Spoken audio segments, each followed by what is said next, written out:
અમેરિકાના પ્રમુખ Donald Trump જે બીજા કાર્યકાળમાં સત્તા સંભાળી છે ત્યારથી જ હવે ઇમિગ્રન્ટ્સ વિરુદ્ધ આકરી નીતિ અપનાવી છે અને હવે ટ્રમ્પ સરકાર જૂનો નિયમ લાગુ કરવાની તૈયારીમાં પણ છે, જેનાથી લાખો ભારતીયોને અસર થશે। સરકારી સુવિધાઓના લાભ મેળવનાર વસાહતીઓને ગ્રીન કાર્ડ આપવાનો સરકાર ઇનકાર કરી શકશે। પબ્લિક ચાર્જ નામથી ઓળખાતી નીતિ લાગુ કરવાની ટ્રમ્પ સરકાર તૈયારી કરી રહી છે અને આ નીતિ ગુરુવારે ફેડરલ રજિસ્ટરમાં જોવા મળી હતી।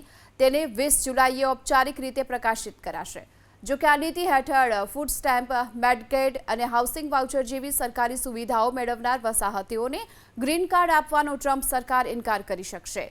અમેરિકામાં સ્વાસ્થ્ય સેવાની સાથે ભોજનનો ખર્ચ સતત વધી રહ્યો છે અને એવા સમયે ટ્રમ્પ સરકાર ફરીથી આ નીતિ લાવી રહી છે।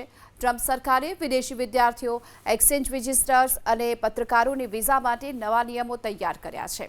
આ નવા નિયમો હેઠળ F1 વિઝા પરના વિદ્યાર્થીઓને સામાન્ય રીતે જે 4 વર્ષ માટે અમેરિકામાં રહેવાની મંજૂરી અપાય છે, તેમનો અભ્યાસ પૂરો કરવા માટે વધુ સમયની જરૂર પડે તે વિદ્યાર્થીએ હવે તેમની રોકાણ સમય મર્યાદા પૂરી થાય તે પહેલાં DHS તરફથી એક્સટેન્શન પણ માંગવું પડશે અને આ નિયમમાં J1 એક્સચેન્જ વિઝિટર્સ અને I વિઝા ધરાવતા વિદેશી પત્રકારોના રોકાણ માટે પણ નિશ્ચિત સમય મર્યાદા રજૂ કરવામાં આવી છે અને આ નિયમોની હવે કોંગ્રેસમાં સમીક્ષા માટે રજૂ કરવામાં આવશે।